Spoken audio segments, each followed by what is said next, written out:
Good afternoon. I'm Eric Roth, Executive Director of the Visual Effects Society, and you're in for a treat now because the session upcoming is the, in quotes, Unfilmable Life of Pi. And as we all know, it was filmable. We are going to hear how they made the impossible possible. So much so that it garnered the most incredible amount of attention. It won an Oscar for Best Visual Effects, amongst other awards.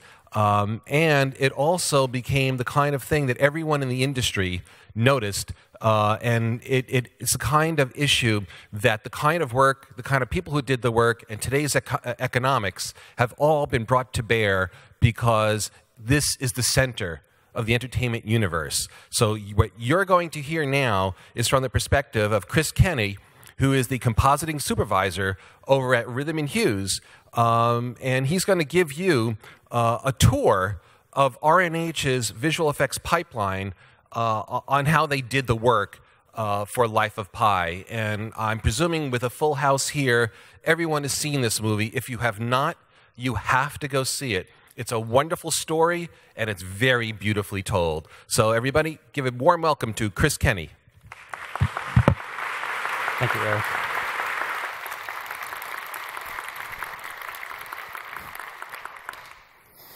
Hello, everyone.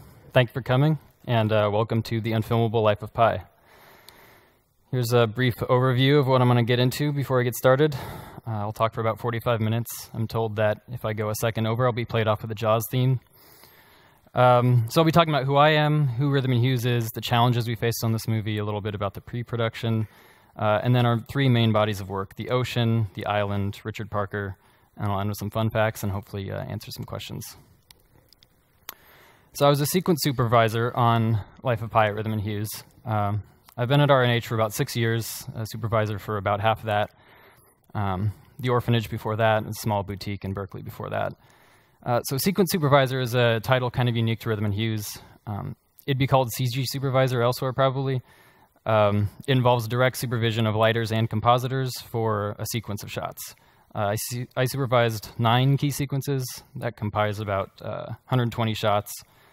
And we also kind of keep our finger on the pulse of the whole sequence in other departments, and we get to drive the look and logistics of the sequence through meeting with them too, all the way back up to animation.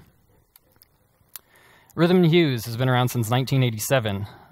They're a multiple Academy Award-winning visual effects studio that focuses on the high end of the visual effects and animation market. We've delivered over 140 Hollywood feature films to date, hundreds more TV commercials, and actually a number of theme park rides. Now, it says over 1,000 employees, and I didn't amend that because I wanted to touch on it. It's far less now. R&H has been hurt by the same forces affecting the whole industry, and there have been significant cutbacks in staff. We've lost some extremely talented, extremely experienced people who I was extremely close with, and I didn't want to gloss over that. We're still around. We're reorganizing and hoping to bounce back, but we'll probably never be quite the same. All right, let's get back into the production. Okay, Rhythm and Hues uses a global production pipeline. This particular movie had 960 shots. That's for a 2-hour movie. You can probably do the math. That made for some very long shots. 690 of those were visual effects shots, and 446 of those came to R&H. This pie graph is the artist distribution in number of artists per location out of a crew total of 568. In hours worked, it skews a little bit more to LA, but this is a pretty accurate representation of where the work was done around the globe. And for a visual example of that, here's kind of a typical Life of Pi shot. You know, kid, boat, tiger, water. So it starts actually in LA with the ingestion and QC of the plate, and then it moves to BG Prep in Kuala Lumpur. You can see they've painted out the tracking markers right around his head. You don't go any further than that because you can garbage mat out the rest of it. Then that plate travels to tracking in Hyderabad. That asset moves to Mumbai for animation. And simultaneously, the effects guys in Los Angeles are setting up the water. After the tigers finished animation, he goes to the Cave, which is our cloud in Taiwan. Cave is cloud for animation and visual effects. And then all of those assets come back to Los Angeles for final composite. It's a really tightly integrated pipeline. It allows for very fluid work, all hours of the day, all around the world. I'm going to cover each of these departments in depth. Okay, so why do I call Life of Pi Unfilmable? It's just a good title, mainly. Any visual effects movie is unfilmable. That's kind of the point of visual effects, right? That they can't be filmed. That's why you have to get artists to do them. But that term was used a lot to describe this movie in the trades. And the reason was that it had three components classically considered by directors and producers more trouble than they're worth. Those are water. The reason there is because it's dangerous and it can't be controlled. You know, getting the entire crew out on an open ocean is just crazy, and you don't want to do that. Animals can't be controlled. Teeth and claws, you know, they're dangerous too. I see you noticing a theme here. And then kids can't be controlled. Don't do so well around teeth and claws. It's maybe a little bit inaccurate to call Suraj Sharma, the actor who played Pi, a kid. He was a young adult at the time, 18 or 19. But it was his first acting role, and he couldn't swim at the time, so it kind of works. Which is why you shoot it like this. All right, so what were the technical challenges for us starting this project? Well, first it was photoreal animals that needed to intercut with a real deal. That was critical. We actually modeled the tiger so closely after the real tiger that the head markings were the same, the prints on the nose were the same, and the tiger, his name was King. Actually, the markings on his head spelled King in a Chinese character, so there's no putting that past Ang Lee. He would know if we were just making up some squiggles. No singing or dancing. If you know R&H's body of work, you know it's kind of our penchant. So, you know, there's a much higher burden on us when you can't kind of break the reality by having an animal get up and talk or dance. And we were all kind of secretly excited that we finally got to work on something like this. Those characters have to be in a completely digital environment, also photoreal. Ocean, skies, island, and not just extensions of the environment. They have to interact with the environment. Probably hardest of all is that this is artistic imagery. Ang said up front that he wanted to make every single frame of work of art. The trouble with that is that there is no objective, correct work of art. It was always up to his imagination. This movie was in the style of magical realism, so he was always trying to push the boundaries of what was real, what he could get past people and still consider it photoreal. And then, of course, it was a very large workload, more 1,000 frame shots than we've ever had in the studio by far. And that wasn't the only challenges. Stereo kind of amplified all the other challenges. Stereo is hard for people on set because the equipment's very heavy. It kind of ties the production's hands on like what they can do with the camera. And similarly, it ties visual effects' hands because we have to be a lot more precise with our tracking and our placement of characters and effects. And we can't rely on the same cheats we do, usually. These cheats are practical elements. You know, practical elements are, our library is all mono, so we can't place those in 3D unless they're kind of purposely planar or really close to the camera. Even if we had photographed stereo plates for practical elements, they wouldn't work because to place those, we need to do scaling and rotation, and that breaks the stereo effect, so you can't do that. Rotoscoping and paint, twice as hard because you've got twice as many file sets to roto and paint. So the Aslan test, August 2009. This is where the project began for the studio and for me personally. If you're doing the math between then and when it was released, that is over 3 years that we spent on this project. And about half of that time was R&D. That lengthy period of R&D allowed us to get things right and working so that when we were in the middle of production, artists weren't worried about fixing problems or just getting it to work, which is too often what happens. They were able to focus on performance, and it really paid off. That period of R&D also allowed us to come up with some new stuff, and new stuff is great. It's why we're all here. Newness is the currency of visual effects, and it's what wins awards, and it's what won us this award. What our client for this test was interested in, Ang Lee, was whether a character looks more or less real in 3D. So this is the kind of the culmination of the test. On the left was the stereo plate, and on the right was the 2D plate or mono plate, and he and we were both convinced that yes, a character in 3D does look more real. We thought that was because the eye is presented with more data. You're actually seeing two 2K images when you're looking at stereo. And it doesn't necessarily look higher res, but you feel it. And one of the funny things we noticed was, in particular, the wrinkles on the nose. We hadn't expected those to look as bad as they did in 3D on what looked great in 2005 when this was finaled. It was clear the burden on us was going to be very high to do a character in stereo. And then kind of internally, it was just, could we do it? We hadn't done any stereo projects for a really long time. And we also got to play with the interocular and convergence to see how those affected the viewer both emotionally and physically, you know, what hurt and what didn't. So here's a frame from production. You can see the stereo camera, that huge bulk in the right of frame. Just below that is our animation director, Eric DeBoer. Foremost in frame is Surge, the actor played Pi. Right behind him is Claudio Miranda, the DP. To his left are Ang Lee, and then sitting in front of him, the editor, Tim Squires. So you can see they all kind of got in on the action. This was a project that involved kind of all of the facets of the production coming together at the same time. So while we went to Taiwan to film with them here, they actually came to R&H and had their own kind of wing of the studio where they finished editorial. So it was very well integrated. Some more production stills. This is, you know, you can see Pi out on the tank in the distance. There is Bill Westenhofer, our visual effects supervisor and the overall visual effects supervisor for the production. And then right behind him is Ang. Here you can see a couple models, the orangutan at the bottom of the boat and the zebra. Actually, neither of those models were used. We painted them out and did them CG just for continuity.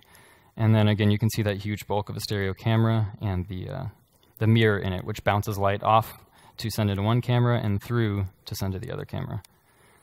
And here's an animal that's very much not a model. That is a real tiger, that is King, and some very brave men surrounding him. And Ang Lee again. So Ang worked for about a year with the previs team at Halon, and the entire movie was very thoroughly prevised, and that was critical for us. With a movie this complex, we needed to know up front what we were getting into, and it actually allowed for a very mature cut by the time the visual effects work was started, so it kept those 1,000-frame shots from moving too much on us, which was great. So as an example, here's previs for one of the sequences. Here's the plates that they captured. This is why visual effects exists. And then finally,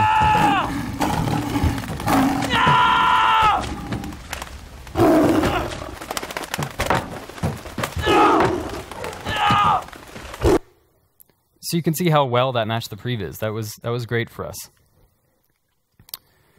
All right, the ocean. By a number of metrics, our biggest character in the movie.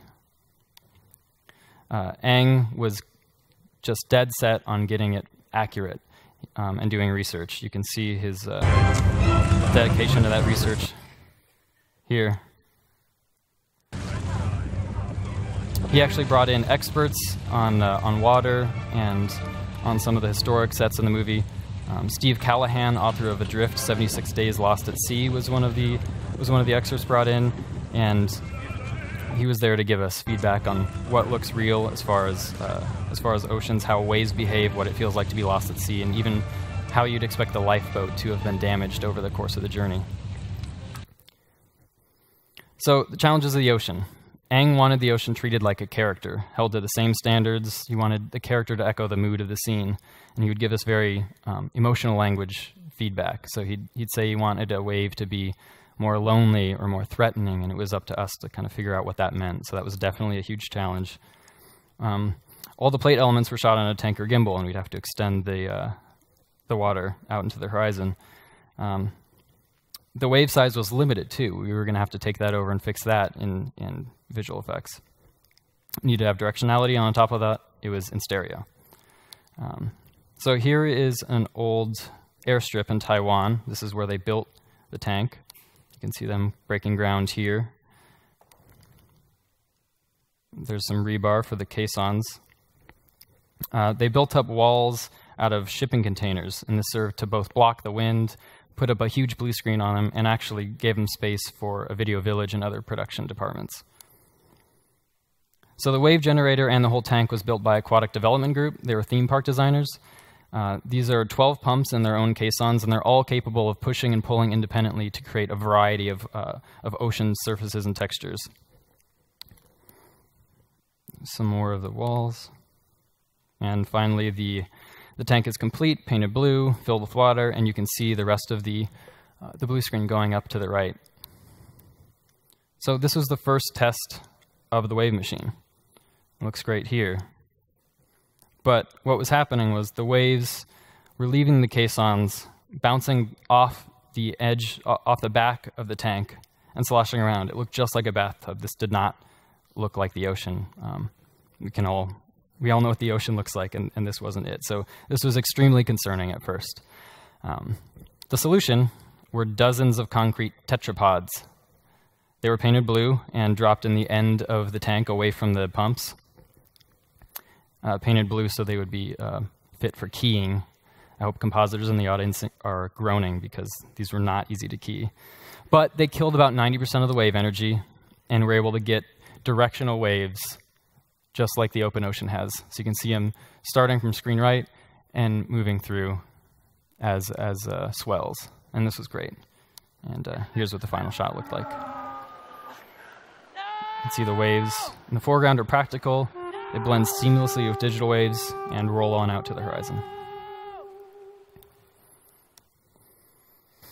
So, how did we make those waves? There was an extensive period of R&D on the waves, and the expertise of Walt Jones was brought to bear on it. He's one of our lighting supervisors. And we spent months matching different wave types fairly successfully, as you can see here. And we eventually developed a library of over 70 unique ocean surfaces from really calm swimming pool type water to really stormy seas. And this was great because it allowed artists a very quick setup when they were going to start a shot. They could kind of roll through the library and see which type of ocean matched their sequence best and just plop it in. And then, of course, do a lot of tweaking on top of that. So we expected early on to have a lot of troubles tracking the water created in the tank because we knew we had to match it seamlessly. So we tried everything we could think of. First, and probably most successful, was tracking objects on the surface of the ocean. You can see here is a witness cam of one of our shots. This wasn't the actual plate, but a camera higher up on the blue screen. And we were able to track the boat, take its gross wide translation, and that would give us a great idea of the period and the wave height. We also tried something called linear wave estimation, which is where this is actually a clip from the same shot that we took, projected it from that witness camera, then rendered it through a top cam to remove all the perspective. And the idea was just getting the light spectra off the water would inform the wave height, and it actually worked. It wasn't as useful as the first one, but it was something. We even tried using infrared cameras to track heated water in a hot tub. You can see how the tracking points are jumping around. This was not terribly useful and was abandoned, but we did try everything, including trying to pull meshes using disparity maps. So on the left here, we have a plate, and we track those cameras just like we would normally. And the disparity map is created, again, as part of the normal pipeline. So we had the assets we needed. Once you know the fundamentals of the camera, the disparity map, the screen space disparity of any pixel, tells you how far it is away. So we were able to mesh it like this, and you can see it's really noisy, and that's partly due to the kind of inherent inaccuracy of disparity tracking. But again, we tried everything, even if we didn't use it, because the R&D drives development of our tools. Even if this application wasn't one of the things we used the tools for, we still had the tools afterwards, and we try to learn a lesson from every endeavor.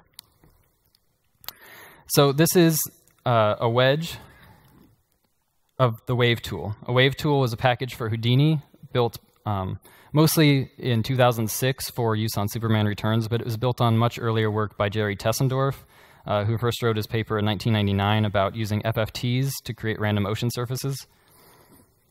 And here's another wedge of wave spectra that the ocean tool had. The ocean tool, or the wave tool, had 5 different algorithms for unique wave spectra that the artist could use additively to tune very complex waves and ocean surfaces.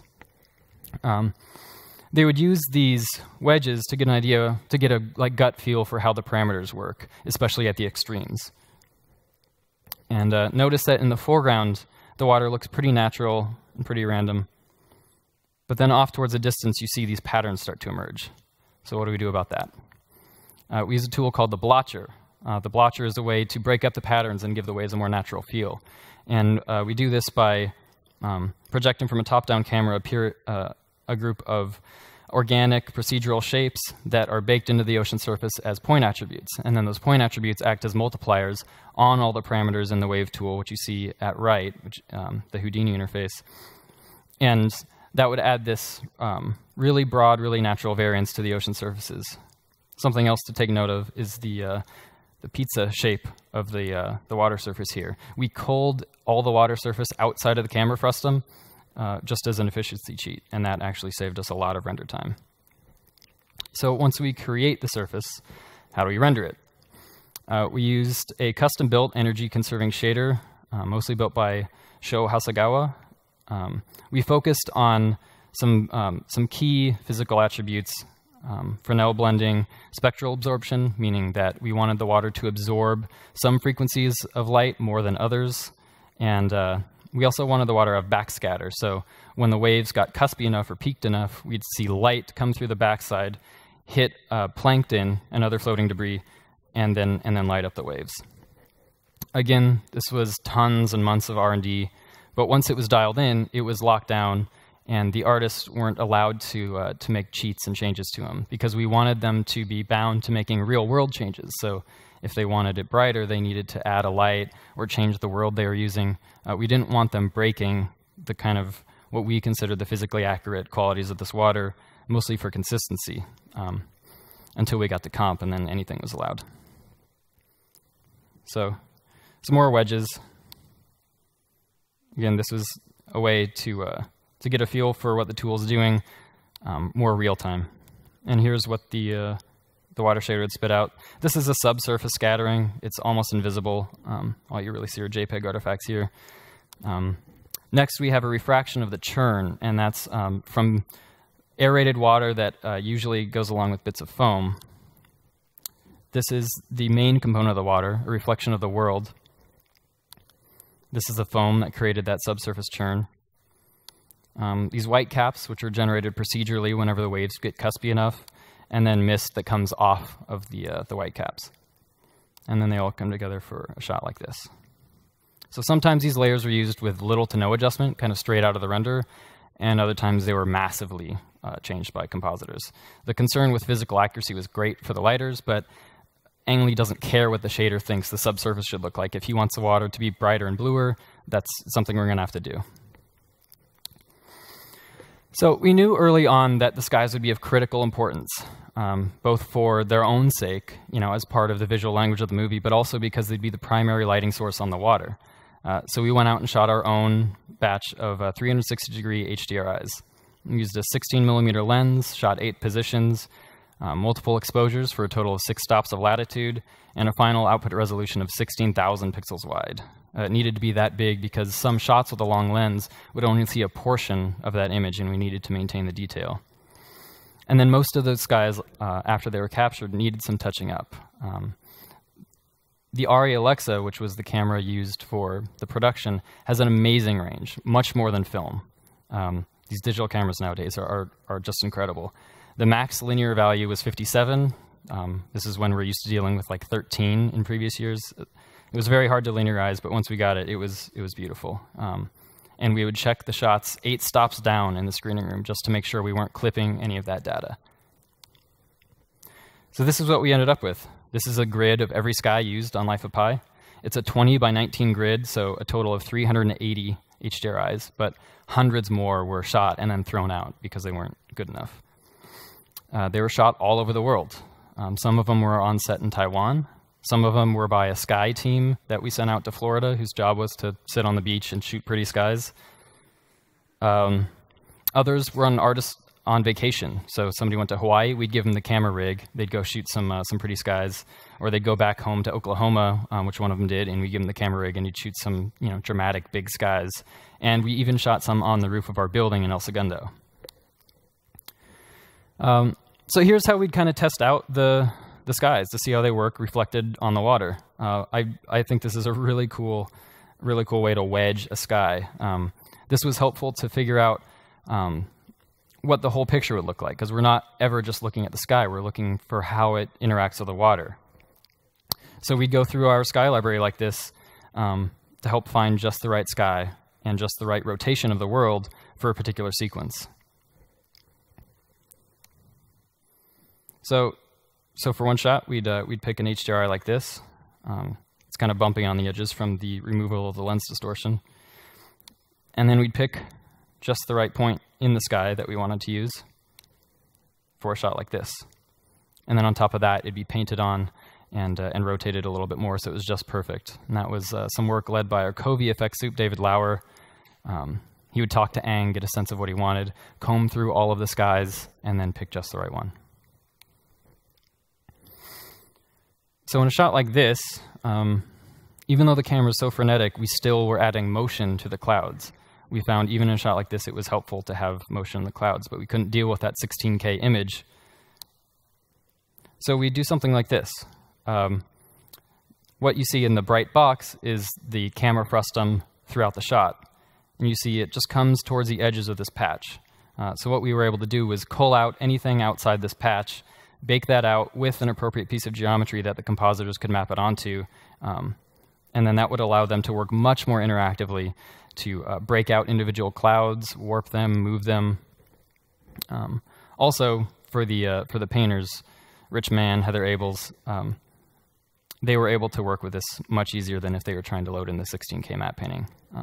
So this wasn't, terribly groundbreaking or sexy, but it solved a lot of complaining, mostly by me. And then sometimes we need to make the waves more chaotic, bigger. The tank had a limit, which was a 4-foot swell on a 12-second period, but that wasn't enough for Ang. He was always trying to push the boundaries. He wanted more chaos and more drama. So our camera department, which is pretty much exclusively Meg Morris, would take over the camera so the boat could ride new, bigger swells. So the camera was tracked and solved like on any normal plate. The boat was match moved. And what she could do was parent the camera to the boat and then move them together to mostly affect the horizon and have the boat ride bigger swells. If any of you are familiar with a snorri cam, where the camera is attached to the actor and it follows them around like this to give the scene a much more frenetic feel, that's exactly what we were doing. It allowed us to keep the boat in the same space in screen space, so we didn't have to actually put the boat on a card, but it allowed us to change the horizon, which was kind of the primary effect of a stormy sea. So I'm going to play this through a couple times. Now first pay attention to the difference between the two horizons. So this is the final. You see the plate on the left. And you see how that horizon on the right is pitching around like crazy. This is a much stormier sea that they're on.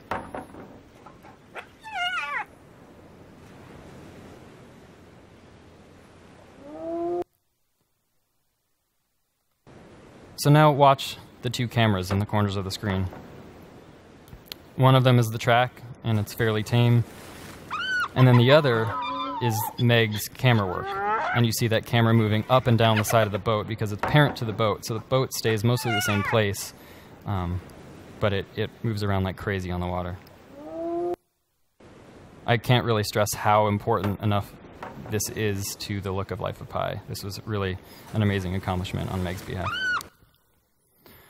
All right, sometimes we needed to break apart Pi and the boat. And so the camera department had control over more than just the camera. They could animate the boat, and in this case, the raft, separately on cards. So in this clip, notice that they're moving both separate of the plate, which will pop in here in a second, but also separate from one another. So this allowed Pi to ride the wave, the swell, as it gets to him sooner, and then the boat to ride it afterwards. Also note that we use none of the plate water in this shot, none of the water from the tank. And this is another common theme throughout Life of Pi. But this is really cool because we could make the water look however we wanted, or more importantly, however Ang wanted. And then the water needed to be blended with the plate water. The two bodies of water needed to meet seamlessly. We'd usually keep a chunk of the plate water and then blend it out to the horizon with CG water. So on the left is the water straight out of the render, on the right is what the compositor did to it to make it match the scene. In this example, both the plate and the CG move towards each other. But most often we are moving the plate towards the CG because we are creating a world much different than they were in on set, and we needed to take over the lighting of both Pi and especially the water to get them to match this new world. And this is a much more extreme example. Take note of the drastic color correction on the plate water. Now, usually the split was done by projecting a roto from a top-down camera or just doing a roto in screen space. This was using a matte that the effects artists were able to generate for us that stayed exactly the same place in 3D, because in a shot like this, you didn't want these really chaotic waves moving through the split with a plate, because that would totally give away the gag. So before I move away from the water, I wanted to show our VES environments reel.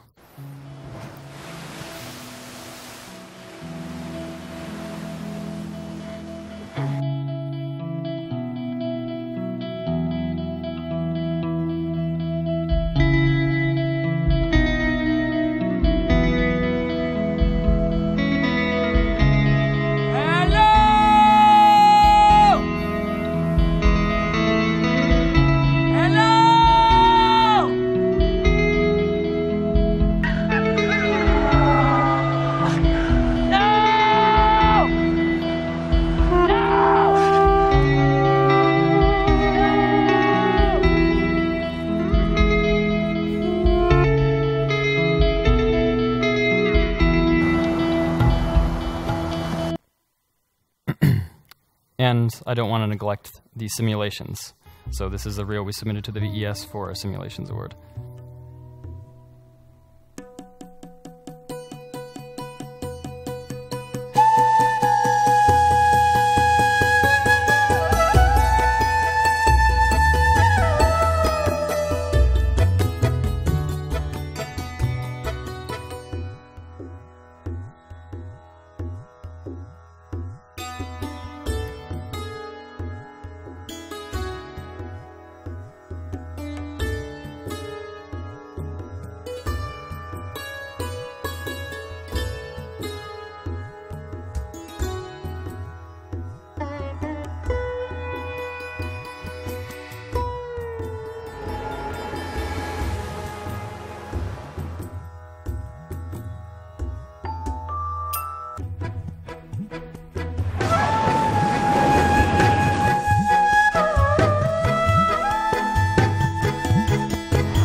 That particular reel represents a lot of great work by our effects supervisor, David Horsley, and TDs Scott Townsend and Ray Popka. So Pi doesn't drift around in the ocean alone for the entire movie. He does eventually land on an island full of meerkats. So here's a before and after. You can see that, again, we've replaced what little of the practical island they built on set. So what are the challenges for Meerkat Island? It's a single banyan tree system with thousands of trees, tens of thousands of intertwined roots, and we'd have to put up to 45,000 meerkats on those roots. It also had digital pools of water that the practical Pi would have to swim in, and again, all in stereo. For this particular sequence, it meant no matte painting. That would have been exactly what we'd have done if the sequence was not stereo. We can't use matte painting because it breaks the stereo effect. So the island was of such size and complexity that we couldn't fully model it all, and we couldn't use matte paintings. So instancing was the answer.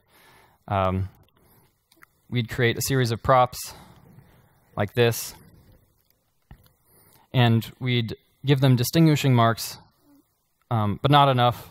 Or we wouldn't give them too many distinguishing marks so that you could call them out, but enough detail that the island wasn't boring. And then we'd build enough variation of the trees and roots that viewers couldn't spot repeats. But again, not too many that it ruined the economy of instancing, because if we had used a different model for every single root on the island, there's no point to instancing. So the ENV layout artists, such as Ben Cunningham, had layout tools for placing the chunks of geometry, and the colors represent the different flavors of the trees, the roots. And this would give us a really quick overview to make sure that we are getting the right amount of variation in there. And this is what the shot ended up looking like. So instancing allowed us to render these huge, enormously complex environments at relatively low cost. Some of these environment shots had as many as 6 billion polygons in a single view, and even in shots like that, they were still quicker to render than the tiger. Here's a close-up to show the level of detail we achieved. And again, the final shot.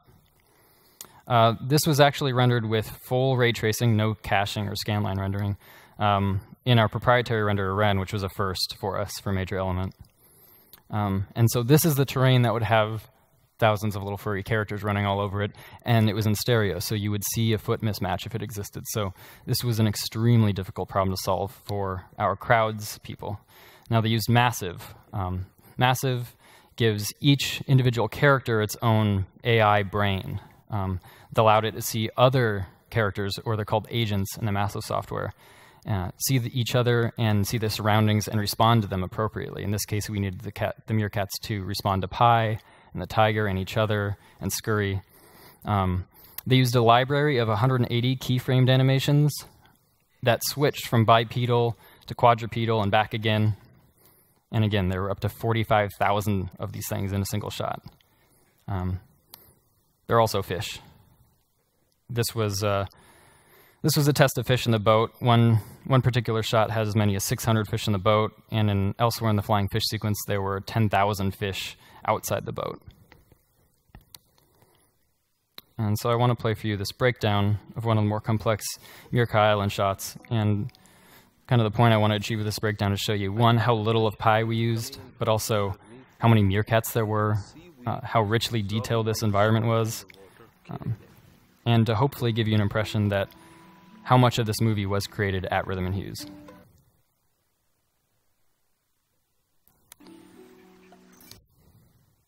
All right, now for the star of the movie, Richard Parker, although I hope I made the case for the ocean and the skies and the island being the stars too. This was perfect for us. This is right up our alley. We did Aslan in 2005, and he turned out great. We love big cats. Aslan was amazing, but he was years ago. That newness thing I was talking about. We needed to raise the bar on him. That's why we're all here, is to see the new cool stuff. We couldn't have just relied on the technology we developed for Aslan. We wanted to break new ground. How do we do that? We do it via the performance and the look. So the animation was based on real tiger footage. And again, it would cut back and forth between the real tiger and the CG tiger. And we avoided anthropomorphizing him at all, which is, again, what we had to do on Aslan and on basically every other character we've ever done. But we also wanted to prove on the look via the rendering. So we added subsurface to the fur. We ray traced the environment onto the fur. We used area lights, which again was a first, and used some very realistic skin and muscle sims, which I'll be showing you. So the digital Richard Parker needed to be as real as possible. We had famed animal trainer Thierry Lapoitier come to RNH from France to scrutinize our animation, and it was really amazing. He would sit in the screening room and look at animation and not tell us he didn't like it. He would tell us tigers don't do that, and he would know exactly why, because he really could get in the mind of a tiger. So again, not anthropomorphic at all. The only facial animation we put into this tiger is what we saw in the reference. He was 1 year to build from the first poly being modeled to the first final we got. Again, complex skin and muscle and fur sims. He had 10 million hairs and took as much as 30 hours per frame, although our other lighting supervisor, Ryan Gillis, worked very hard to get that down and eventually did get it down, but 30 hours is like a pretty impressive number. So here's some of the footage we based our tiger animation on. This was on set. The tiger was on set for 8 weeks, but he actually only appeared in 23 shots. That was because we got him to perform as many actions as we could on set to use later for the visual effects.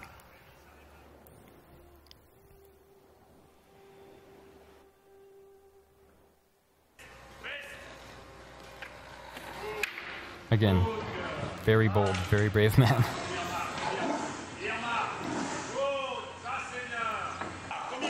So a reference like this was great for when the tiger had to attack Pi, but obviously we couldn't have him actually attack Pi. So here's our first test shot, kind of all the way from the rig, the muscles, skin sims, fur, and final comp, and then side by side. So this was from reference footage in France at Thierry's zoo. And this was actually the first test Ang ever saw, although he didn't know it. So Bill and Ang were still on set, and we were doing this back in LA as they were still shooting. And Ang came into Bill's office one day and saw him looking at this. Actually, the only thing he saw was the comp on the right, which is our digital tiger walking in front of camera. And Ang said, "That's really good King reference." And Bill looked at him and said, "It's not reference, that's our digital tiger." And Ang just said, "Good job." So Ang's notoriously, he plays it close to the chest, but when Bill relayed that information to us back in LA, we knew we were on the right track. So this was another test we were doing to make sure we really got the tiger right. Bill really held our feet to the fire on these tests, not pixel for pixel, but he wanted to make sure we got kind of the nature of the tigers right. So stuff like the way the skin bunches up and swings on his belly, the way it slides over his scapulas as he sits down. We kind of broke apart what a tiger is. And that's what's really cool about visual effects to me, is that we get to become experts in different topics for every movie. And we get to break it apart and not kind of take the whole for granted. So I'll never look at tigers the same way, nor will I ever look at water the same way, and nor will anybody on our production ever look at the world the same way again. And that's really cool. So again, we'd improve the animation with a nuanced sense of emotion and expression in the tiger, but again, reality-based. The tech anim was massively improved for this, and then we'd be looking at just the look depth of the tiger, the textures, pelts, and grooming in tests like this. So here's how the tech anim worked. We have the kind of the muscle sim on the left that was driven by animation, and tech anim would add harmonics in the muscles. Then a skin was shrink wrapped over the muscle to solve for just kind of rough occlusions and collisions, and to get the skin slide accurate. And then on top of that subcutaneous skin was another layer of baggier skin for the epidermis, and that had varying levels of connectivity to the underlying skin, amounts of fat and jiggle. Because what a tiger is basically just a ball of muscle with a really loose drapery of skin over it. So really putting a lot of work into our skin simulations was kind of the key to get the tiger's movement looking right. And that was set up by the tech anim lead Sean Comer, who I believe won a VES award for that. This is another example of how far we drilled down to get every little detail right. So we were looking at the way the claws come out of the paws, and the way you see the skin kind of come out with it, and you see like the dark, softer fur in between there, the way his paws jiggle as he lays them down. All of that we tried to match in our animation and tech anim. And we had to build 5 flavors for the tiger to represent his varying parts of the journey. He, along with Pi, got sicker and sicker throughout the journey. So we'd run a wedge like this, and it would allow us to pick the exact right level of emaciation for the tiger in that particular part of the journey. So aerialites, they're not new tech, but they were mostly new to R&H because we spend so much time rendering fur and aerialites are really tough to mix. You have to ray trace a very dense mesh of partially transparent furs, and again, we had 10 million of them. So it was really difficult, but we knew we had to, because the show involves so much overcast lighting, and because we knew that point lights are a CG thing. They're not a real world thing. Point lights are easy to use, but we wanted to do this right, not easy.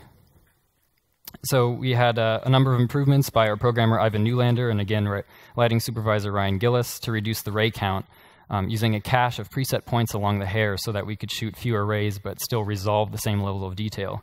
And then it had a variable accuracy, so not every single hair invoked the entire hair shader. And subsurface scattering was added using a low-res DSM to compute the bounce through the light fur.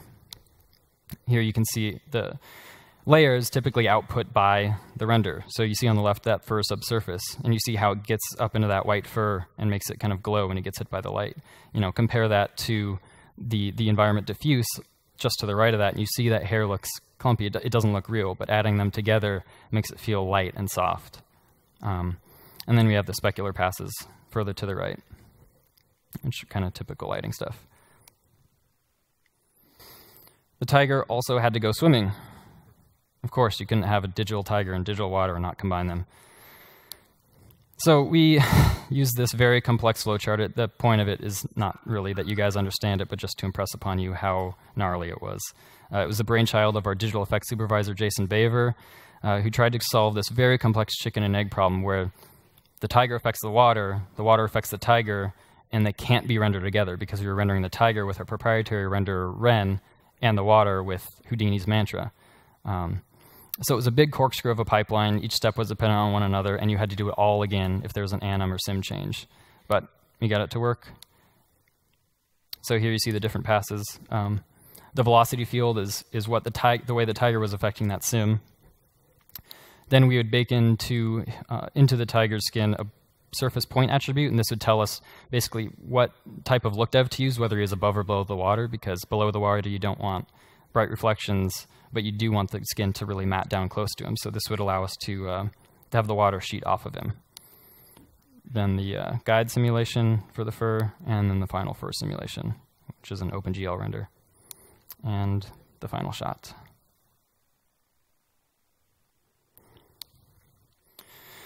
And we went through that same process of R&D on a menagerie of other creatures.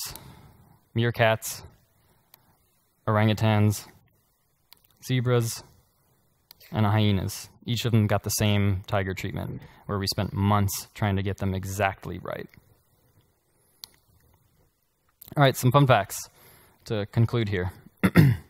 This is the Life of Pi taxonomy, CGI animals by number of digitally rendered hairs. The zebra topped it at 19.5 million. The tiger was about half of that.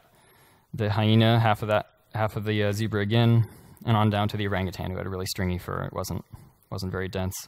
Our longest render was 272 hours. That was for a single frame, all the elements combined of the whale leaping out of the water. And then the longest shot render, which is that Meerkat Island shot you saw broken down earlier.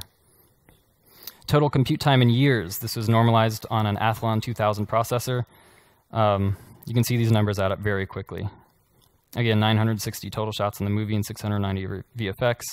And the visual effects account for an hour and a half of the 2-hour runtime. And comparing our total compute in years to previous projects, we've got Yogi Bear, Alvin 3 about the same, Hop nearly doubled that, and Life of Pi nearly doubled that. So you can see this is increasing at an ever-expanding rate. We have a remote rendering capability that uses that really tight globalized pipeline I told you about before, where upon submission, any artist can choose which queue he wants to use, which farm, the one in Los Angeles or the one in Mumbai, if the one in Mumbai is freer. And then they can all submit to Cave, which is the cloud effects based in Taiwan. And this is the distribution of our computing since Cave opened. Still mostly done in Los Angeles, but Cave is quickly catching up. And then finally, this was not just a Rhythm and Hues production. There were other VFX companies that worked on the show. We did 446 shots, but NPC did these amazing storm shots at 105. Crazy Horse, 15 digital matte paintings. Lola did some beauty work on it for 30 shots to make Pi skinnier because we couldn't emaciate him the same way we did the tiger. Look Effects, 18 shots on the cargo hold. Boof, one amazing shot that was minutes long of tiger vision. And then You & Co for the titles, and stereo multi-image just dissolves. So that's it. Thank you guys very much, and please ask me any questions you have.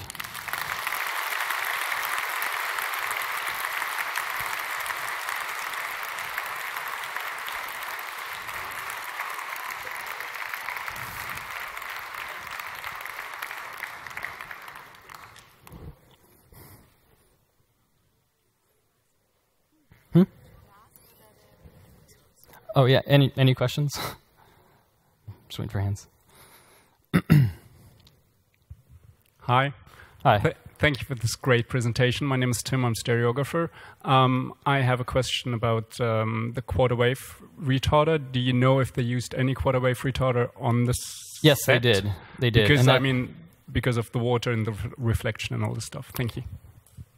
Yes, they used a quarter wave plate on the front of the camera to retard most of the reflection differences we'd get on a normal production. Previously, we did Yogi, which had a water sequence, and the polarization differences in the water were crazy. And this quarter wave plate worked great. Our stereo QC team were able to remove any remaining differences, but they came out of the camera looking great, actually.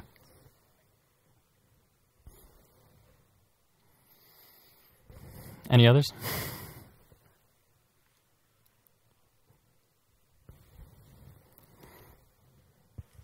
Hi. Just sort of. It's okay if you don't want to answer this. I know it's a kind of it's kind of the wrong time to ask this. But what is the future of rhythm and hues? So rhythm and hues has had to pare down significantly, mostly because we just didn't have the money to pay all of the artists. That's what led to their bankruptcy. They've been pulled out of bankruptcy by a purchase by the founder of Prana Animation, actually. They're going to keep the two companies separate, sister companies, and let Rhythm and Hues continue to focus on their specialty, which has been visual effects. But we're also hoping to move into our own content production.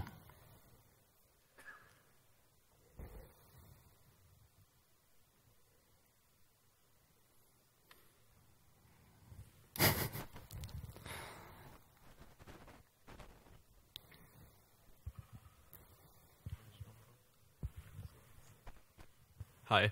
Hi. When did you use the real tiger instead of the digital tiger, and why? Well, some shots they were actually able to get a good enough shot, that matched what Aang wanted on set with the real tiger. And again, that was only 23 shots. They didn't expect to get many, but they knew they had to have them on set for reference, so they tried to get as many as they could, and the ones they couldn't obviously fell to us.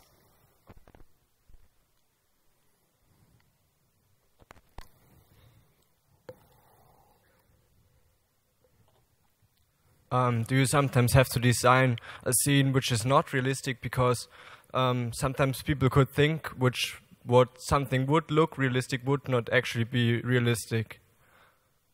I mean, some people might think that something would look like in real life, like the tiger and fighting with Pi, but it wouldn't be actually realistic if it would happen in reality. Do you know what I mean? Do you mean sometimes real isn't what looks right? Yeah, it's just realism is sometimes different what you think is right. Right, yeah. Yeah, totally. And so, a good example of that is that we built the tiger, we built the physical model of the tiger or digital model of the tiger, which is the same throughout every shot. But sometimes Aang would say his head looks too small or his head looks too big. And we'd have to actually inflate his head or shrink his head because Aang was reacting to it. It was real. I mean, our cameras captured our model of the tiger, and it was the same for every shot, but Aang reacted to it. And so in that case, real didn't matter. It was what looks right. And that's kind of a general rule throughout visual effects is real doesn't matter. It's what looks right. So exactly, yeah.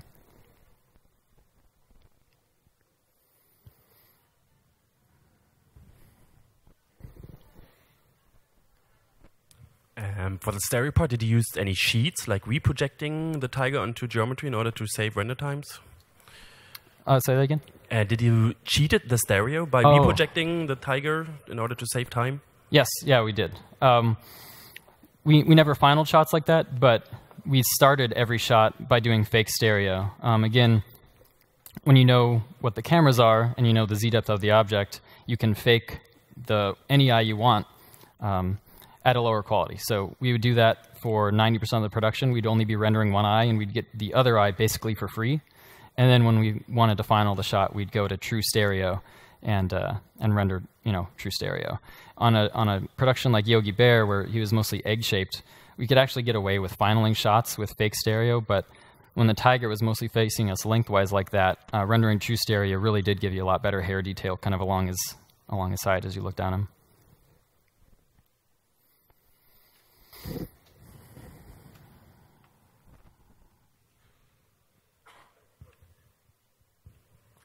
Hi.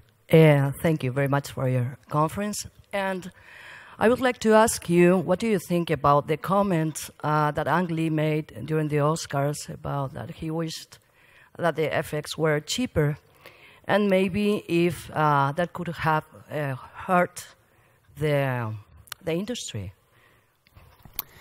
I think his comment was taken exactly the opposite way he intended it. I think what he was trying to say was that he was sad about Rhythm and Hughes going bankrupt, and that he wished we could have done the same level of work without expending so much of our own cash. I think the problem with that isn't so much that they should be cheaper, but that the bidding model needs to change. And there's actually a talk right after this one where I hope they touch on that bidding model being, it's currently fixed cost, it needs to be cost plus.